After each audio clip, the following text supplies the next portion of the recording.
wabarakatuh. Waalaikumsalam warahmatullahi wabarakatuh. Apa kabarnya hari ini? Baik. Alhamdulillah. Ini pertama kali kita bertemu. Tapi sebelum ibu kita perkenalan, ketua kampus siapa? Ayo, dan biar bikin drama. Maju ke depan. Doa, maju. Kita doa bersama sebelum belajar mulai.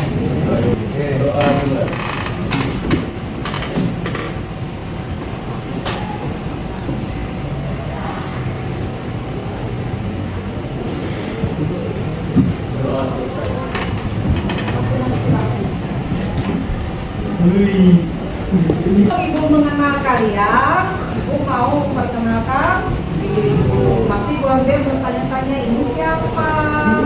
Ibu apa? Wah, jadi perkenalkan diri ibu, nama ibu Yuli Sugiyati. Jadi dipakainya ibu Yuli aja. Ibu sebagai guru bimbingan konseling, jadi bukan guru mapel, bukan guru mata pelajaran. Kalau di SMP dikenal guru apa? Guru BP. Jadi jangan dipanggil Ibu BK lah. Itu kakak-kakaknya kalau perlu punya bagi Ibu BK aja. Tapi Ibu Yuli, tapi Ibu punya nama Ibu Yuli Sugiyati. Jadi guru bimbingan konseling. Aulia. Oh ya, berarti Aulia aja tidak hadir. Yang dari sini? Betul. Berarti apa nih? Mengenal gaya belajar. Pernah kalian melakukan tes gaya belajar waktu SMP? Pernah? Siapa yang pernah angkat tangan? Ya, apa gaya belajar Piana? Kemarin apa? Siapa lagi? Ada lagi yang pernah di SMP melakukan tes gaya belajar? Nanti kita tes apa? Nah, tujuan layanan kali ini adalah kalian mengetahui gaya belajar kalian. Nah, ketika kalian mengetahui gaya belajar kalian, oh iya, kalian belajarnya dengan tipe yang seperti ini. Nanti kalian mengenal dengan gaya-gaya belajar apa? Nanti ada 3 macam. Tipe kalian termasuk gaya belajar auditorial atau visual atau kinestetik. Nah, jadi nanti kita deteksi gaya belajar apa yang kalian miliki melalui tes. Kalian pegang HP kan? Ya. Sebelum itu kita jelaskan dulu. Next. Baik, tujuan pembelajaran ini menjelaskan pengertian gaya belajar, mengidentifikasi jenis-jenis gaya belajar, mengenali gaya belajar diri sendiri. Oke, nanti tujuan inilah apa? Lanjut. Apa itu gaya belajar? Nih, nanti bisa sambil catat aja apa? Gaya belajar merupakan cara unik setiap individu dalam menerima, mengolah dan memahami informasi. Jadi setiap individu memiliki gaya belajarnya masing-masing. Jadi setiap orang ini punya gaya belajarnya masing-masing. Pernah tidak Ibu tanya? Ibu tanya dulu satu. Yang kalau belajar ketika masuk materi itu lebih mudah apa? Misalnya menghafal aja. Biar mudah misalnya sambil dengar musik kah, atau sambil cemilan kah, atau sambil di tempat yang hening kah. Ketika suasana yang seperti itu mudah untuk mata pelajaran itu masuk. Yang mana? Oh, sambil email. Oke. Yang lain ada? Itu tanya dengan dia. Biasanya dia mudah masuk ketika apa? Dengarkan musik. Ada lagi yang lain? Ini yang perempuan. Apa?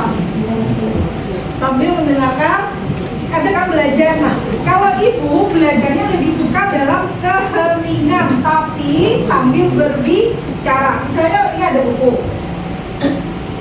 Berbicara. Tema hari ini adalah ini. Jadi dibuatkan visual, ada mendengar melakukan secara verbal. Jadi dibicarakan ini setelah itu hafal.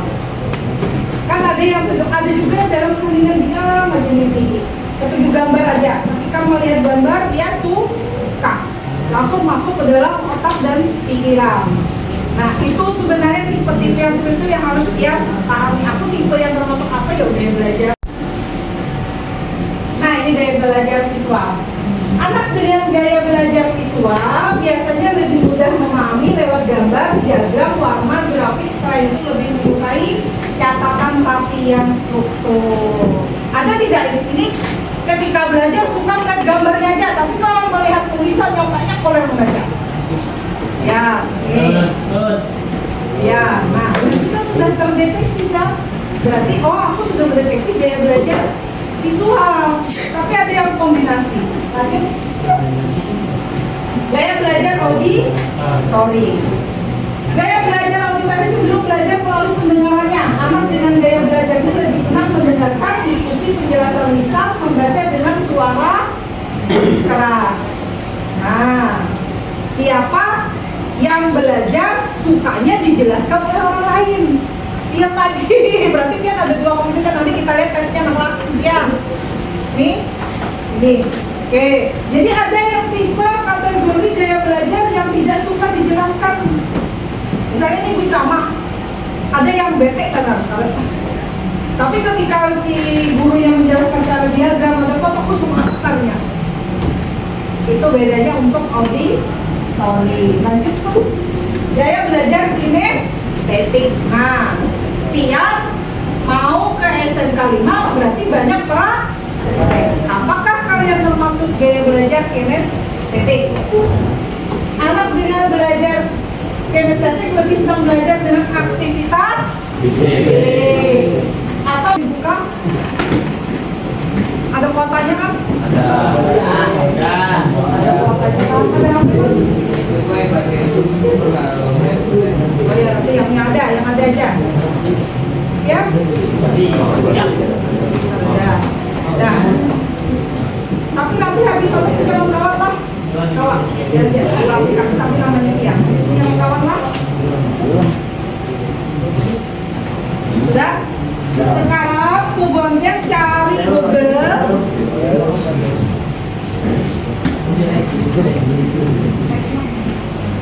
Gaya belajar aku pintar. Sudah buka di atasnya. Ya, aku pintar sudah. Silakan kalian playtest, tolong dijawab dengan sesuai apa yang kalian minati. Jadi jangan sembarangan lah, nanti hasilnya tidak relevan. Nah, silakan tes. Iya langsung. Nanti kalian screenshot hasil dari dia termasuk gaya belajar apa. Ada yang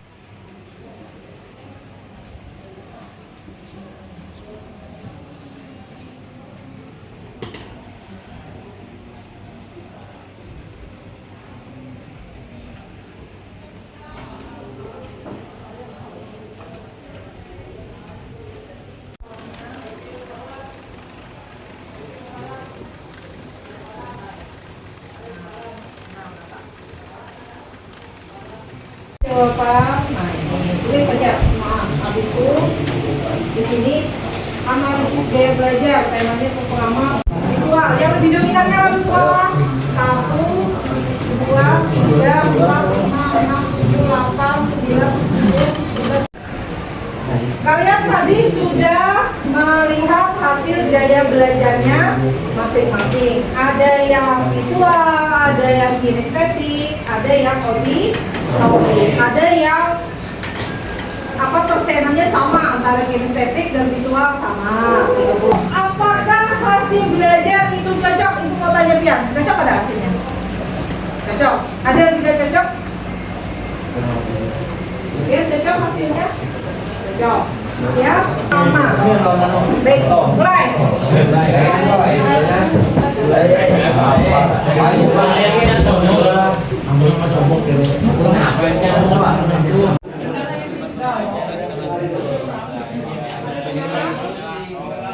Kelompok 1, saya moderator.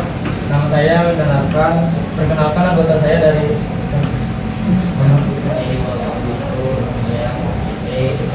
perkenalkan nama saya Muhammad Rafa. Nama saya Muhammad Fatul. Saya Rahmat Rihale. Saya Sofia Mega. Saya Muhammad Yusuf. Saya adalah Jara.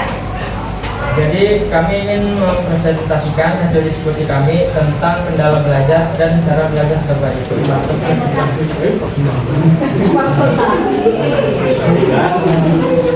Hasil diskusi kami. Dari maju ya maju. Nah, ya di sini visual. Berarti kalau visual gaya belajarnya disesuaikan dengan visual. Disesuaikan. Nah, hasil dari gaya belajar ini nanti diusahakan dengan wali kelas kalian. Siapa tahu nanti dipakai. Saya sangat senang karena saya mengenal gaya belajar saya, yaitu adalah visual. Sekarang saya lebih tahu gaya pembelajaran saya yaitu visual. Setelah itu saya dalam membaca-baca ternyata saya lebih suka mendengarkan dan penjelasan dari orang atau guru saya. Jadi saya lebih suka mendengar dan membaca kadang-kadang. Jadi saya sungguh berterima kasih dengan Aku Pintar karena saya telah mengetahuinya. Itu saja yang saya dapat sampaikan. Terima kasih semuanya.